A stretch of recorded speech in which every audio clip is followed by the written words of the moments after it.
I'm going to tie a Prince Charming, and this is a Vince Wilcox pattern that I picked up a couple of years ago in a fly tire magazine and fished it with some success, so I'll tie it for you today. I've got a size 12 scud hook in the vise, and to it a 3/32 tungsten bead. You can add additional weight if you want it to get down quicker. The thread that I'm going to use is an 8/0 black, so I'll just get that started here on the front of the hook shank. I'll come back through and trim off the excess. The tail for this pattern is a marabou, and so I'm going to select a plume, and I'm going to make this in black. So I'm going to take a section of material off here and just start to narrow it down to the tips that I'm looking for. And as you get closer to the tips, it's going to get smaller in volume. So I'm going to take the amount that I'm looking for here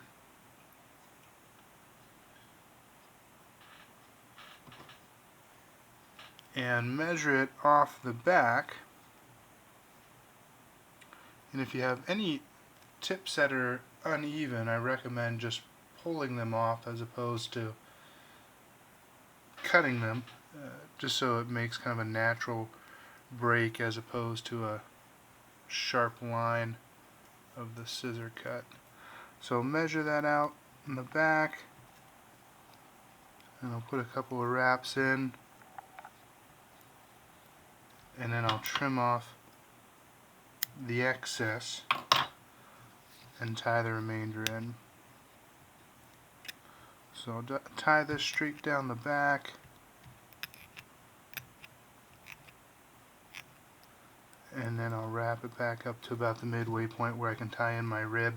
The rib that I'm going to use for this, I'm going to keep everything kind of in the red tone, but the thread that you use is important because the body of it's going to be made up of a tubing that's somewhat transparent, so the darker color underneath is going to affect how that tubing looks. But the rib is just going to be a fine red wire, and I'll tie this into the side as well. Down to where my tail ends, and then back up, and I can tie in my rib. And I'm going to use an ultra lace for this, and it's going to be in kind of this dark red color. And so I'll tie it right behind the bead head, give it a couple real good tight wraps, and when I'm convinced that it's in tight, then I'm going to stretch it, and that will help minimize the volume that it adds to the body of the pattern. So I'm just going to fill in any high spots and then leave my thread about where I want my thorax to begin. So now I can just start to take my wraps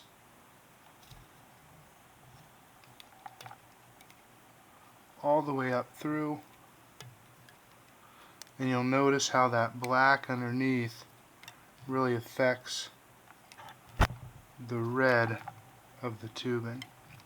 So I'm making nice tight wraps,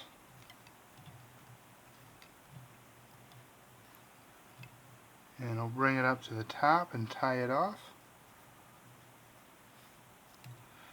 and trim the excess. Just take a couple wraps back through to make sure that it's in good and tight. Now I can come back through with my rib, and for my rib I'm just going to follow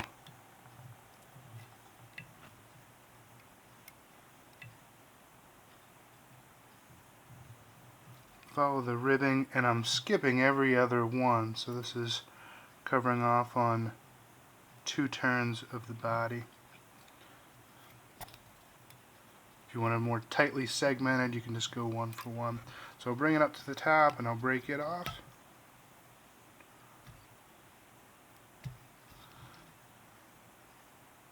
And then again, make sure it's in good and secure.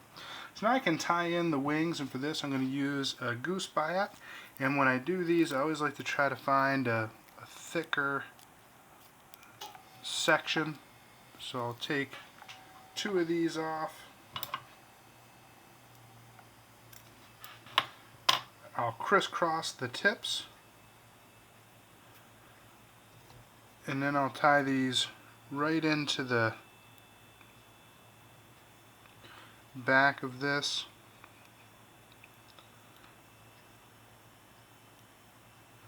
And I want it to extend about the length of the body.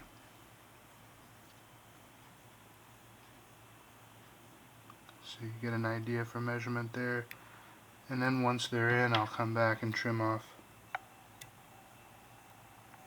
the tag ends. Now I'm going to dub this in 2 stages. One, a first collar here just behind the wings, and then I'm going to put in a piece of hackle and then dub again. So the dubbing that I'm going to use is a black UV ice dub. And so the first pinch is just going to be a small pinch here just to set the back collar.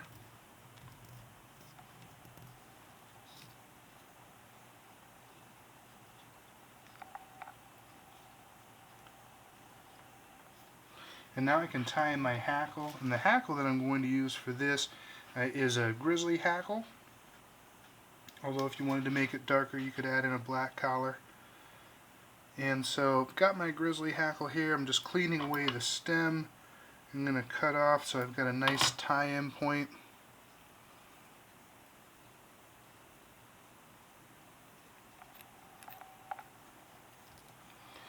And now I can take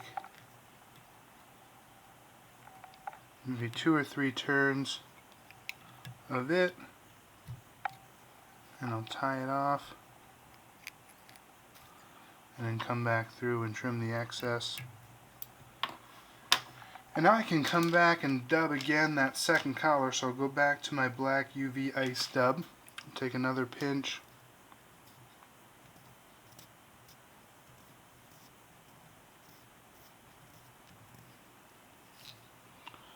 and what this second collar does, it helps lay back those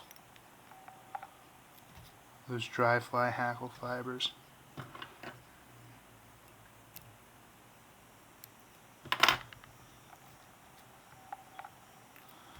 And then I can whip finish. You can also do contrasting colors if you want 2 different on one side, on the back of the hackle and on the front. So I'll just whip finish this. Trim the excess thread.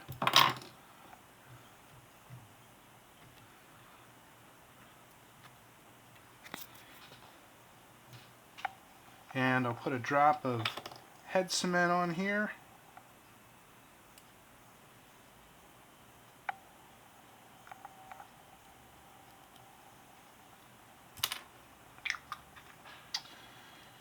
And that is, again, a variation of a Prince Nymph. And it is the Prince Charming.